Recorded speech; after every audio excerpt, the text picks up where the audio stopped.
தெரியுமா? ஏன் உங்களை சிங்காரித்துக் கொள்றீங்க தெரியுமா? ஏன் உதட்டுக்கு லிப்டிக்கு, கண்ணுக்கு பாருங்க, கண்ணுக்கு மேல இருக்க புருவத்தை எடுத்துறது, கால்ல கொலுசு, இன்னும் அநேக காரியங்கள், துக்கம் உண்டாக்குற காரியங்களை கிறிஸ்தவ பிள்ளைகள் செய்கிறது. ஆனா செய்துட்டு நம்ம கிறிஸ்தவர்களா இருந்தா கூட அதை குறித்துதான துணிகரமான பாருங்க பயம் நமக்கு கிடையாது. எல்லாரும் போடுறாங்க, நானும் போடுறேன் பாஸ்டர். இது எசபேலின் ஆவி.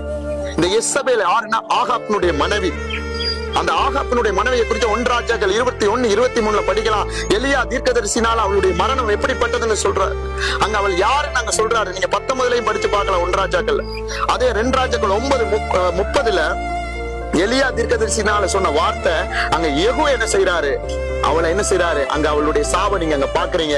ஆனா யெகூ வர்றதுக்கு முன்னாடி, யெகூ ராஜா வர்றதுக்கு முன்னாடி அவள் தன் மேல் வீட்டுல இருந்து பாருங்க தள்ளிவிடப்பட்டு, யெகூ சொன்னது நிமித்தம் பாருங்க தள்ளிவிடப்பட்டு, அவளுடைய சரீரத்துல எல்லா அவயங்களும் போய் பாருங்க கையும் காலும் தான், கொஞ்சம் அந்த சரீரம் தான் கிடைக்குது.